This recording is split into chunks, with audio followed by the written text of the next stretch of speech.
Hecho de decirle que deje de cobrar diezmos a la fuerza a la iglesia. En ciencia jurídica dicen, a confesión de parte, relevo de prueba. Aquí estás confesando tu actitud reprochable, cuestionable, que quedará para la historia. Primero porque este video va a ir a todas las plataformas. Y vamos a ver quién es el sofista mentiroso. ¿Cuáles son las peticiones de principio que realizas y se convierten en falacias de petición de principio? ¿Qué es una falacia? ¿Qué es un sofisma? Es una forma sofisticada de mentir, Julio. Eres un mentiroso. Primero, porque has dicho y escribiste que el que enseña las obligaciones que tiene la iglesia en el Nuevo Testamento en cuanto al diezmo y la ofrenda, específicamente el diezmo, dices tú, roba. Entonces, tú tienes que probar en la Biblia donde dice que por yo enseñar, por las miles de iglesias, asambleas de Dios, enseñar y otras organizaciones, pero la más importante es la Asamblea de Dios, por enseñar que el diezmo y la ofrenda está vigente para el Nuevo Testamento, es robar. Entonces, si tú no me consigues un versículo, eres un mentiroso, sofista, crónico, sofista, mentiroso. Porque si uno se te reprende y no vas a poder conseguir eso, porque no existe, entonces tienes que rectificar, reconocer que te equivocaste, que estás usando de un extremismo. Pero va a ser difícil que te arrepientas por la soberbia, la poca preparación que tienes, los complejos de inferioridad mal curados. Ese es el primer sofisma que has construido. Se roba, o las iglesias roban, o los pastores roban, cuando enseñan la obligación del diezmo y la ofrenda para el Nuevo Testamento. Está bueno el cafecito en la madrugada. Gracias a Dios, este es un momento precioso para meditar y para reprender a este indocto, a este rebelde que ha ofendido y ofende a millones y a millones de pastores que enseñamos y hemos enseñado.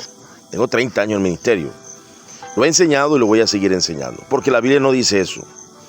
Hay de aquellos, Julio, que a lo que es bueno lo llaman malo, y a lo malo lo llaman bueno. Tú estás llamando malo a lo que Dios dice en Malaquía, que es un texto en reclamación para el Nuevo Testamento. Primero, porque el capítulo 3 es mesiánico de Malaquía.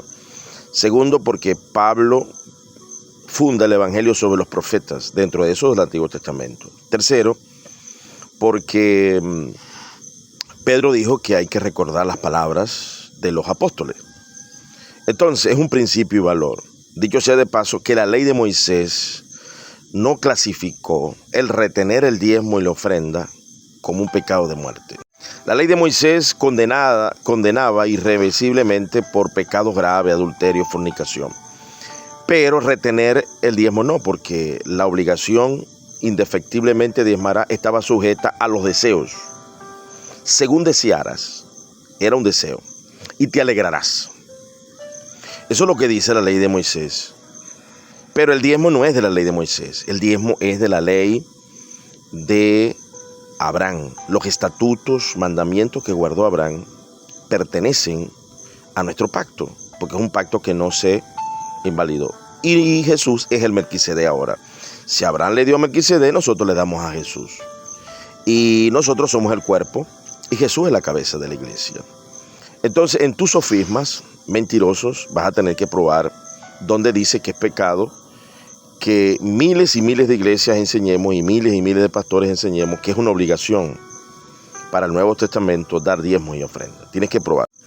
Segundo, tienes que probar que en 1400 años de revelación, más de 40 personas, no hay ni un solo versículo que diga que ya el diezmo no se debe de recoger. Entonces, la carga de la prueba la tienes tú. Primero, demostrarme un versículo que ya, un solo versículo que diga que ya el diezmo no se da.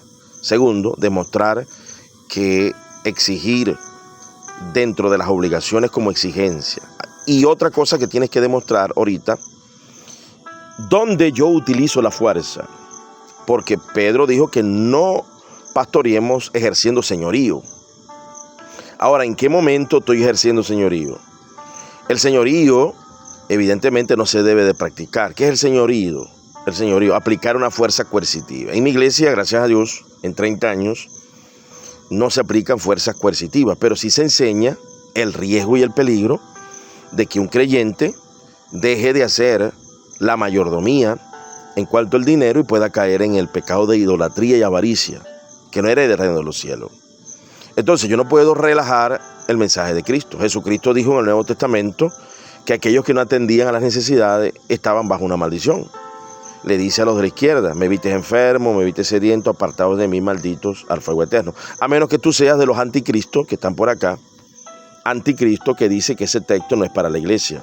Es posible que seas un anticristo, porque ya con las mentiras que estás diciendo te construyes como un mentiroso. Y Satanás y el demonio es mentiroso. Entonces, si no te arrepientes y no rectificas, eres un sofista crónico, mentiroso compulsivo, que en la soberbia no atiende de que está siendo reprendido públicamente por este pastor, doctor y licenciado en teología. Pero no soy yo el único, hermano. Mira, te voy a presentar 2 Biblias de estudio de calidad internacional de Editorial Vida, de las mejores, donde enseñan lo mismo que yo enseño. Te presento al erudito metodista Frank Thompson, erudito del griego, del arameo. Nos deja la preciosa Biblia de estudio de referencias Thompson, de Editorial Vida. Esta es una de las Biblias de estudio sistemático, temas en cadena, donde nuestro hermano Thompson, un erudito, murió pobre, por cierto, fue un hombre emblemático y nos deja esta Biblia, una de las más compradas en el mundo hispanoamericano. Es mi Biblia de mi preferencia. He comprado como 4 porque es la que uso en el diario vivir. Excelencia. El Espíritu Santo en una madrugada me dijo en voz audible que estas escrituras son de buen testimonio, refiriéndose al trabajo temático de este hombre de Dios y la Reina Valera del 60. Estas escrituras son de buen testimonio. Así dice el Espíritu Santo. Estas escrituras son de buen testimonio, pero su buen honor y fama la precede. Biblia de referencias Thompson. ¿Qué dice la Biblia de referencias Thompson en cuanto al diezmo? En su estudio temático, dar diezmo, número 2835. Dar diezmo, la Biblia de referencias Thompson. Dar diezmo. Julio, tú dices que enseñar a dar diezmo en el Nuevo Testamento es robar. Bueno, aquí está una Biblia de fama internacional, de Biblia de estudio de referencias Thompson, por el erudito Frank Thompson. Eres un incauto, Julio. Eres un indocto. Otra Biblia del erudito Ronald Stampa. Un reverendo de las Asambleas de Dios nos deja la Biblia de estudio pentecostal. Ahora se llama Biblia de estudio Vida Plena. Vida Plena. Fue un misionero en Brasil de las Asambleas de Dios. Nos deja este legado tan hermoso. Murió joven a los 50 y algo de años, pero nos deja este trabajo doctoral de envergadura sobre el estudio temático. Excelente Biblia, se la recomiendo para que usted refute a estos sofistas mentirosos que andan por acá por las redes. Enseña en su Biblia diezmos y ofrendas. Aquí está, para el Nuevo Testamento. Y les leo. Mayordomía del dinero, hablando del diezmo y la ofrenda.